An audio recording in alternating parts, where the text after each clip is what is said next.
Hi, this is Mike Foot, speaker, trainer, and coach, and founder of Big Rock Life Coaching and Speaking. And I'd like to talk to you today about this concept of keep the change. My boss, from whom I've worked for many years in forming an alliance of business leaders, used to say that we are trying to form a relational business rather than a transactional business. And it's an idea that's stuck with me ever since, and it's an idea that transcends business into every facet of our lives. It deals with what I call relational transactions, making sure people get the most out of them. A relational transaction is similar to a financial transaction. We give something out, we usually get something in return, whether it's information, advice, criticism, or compliments. Now, we have financial transactions every day, from buying our morning coffee, putting gas in our cars, to getting our groceries.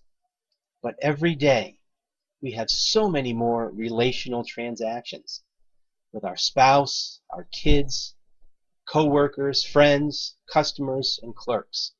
In fact, every financial transaction that we have also can be thought of as a relational transaction. Sometimes now when we have a financial transaction, we'll give something extra to acknowledge the service we've been provided. We'll leave a tip on the table for a waitress, or the guy that gives our coffee will say, hey, keep the change. This tells that person that we appreciate them and the service they provided. And we can do the same in our relational transactions to acknowledge the value in the transaction and what we've received from it. How?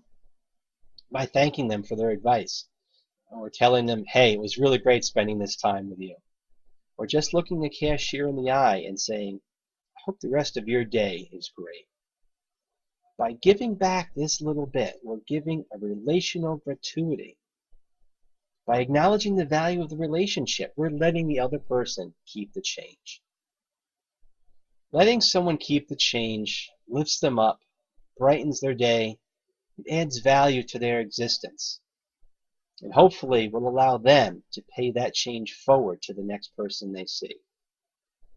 This is great from a business perspective, a religious perspective, or a life perspective.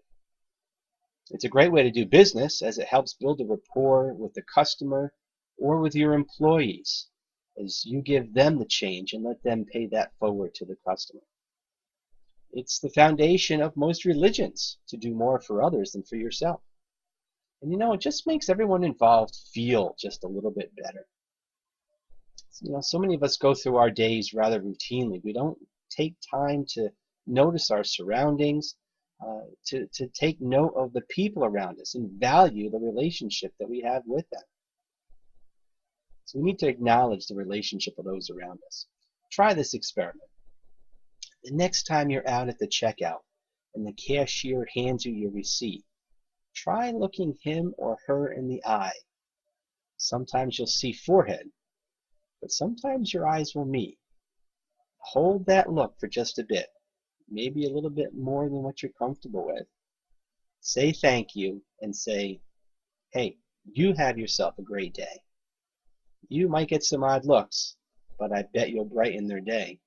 And even if they don't acknowledge it, I bet it'll brighten yours too. In every person we meet lies a spirit that could be lifted by a kind word of encouragement or compassion. So I hope the next person you'll see, you'll let keep the change. Thank you so much, and I appreciate you.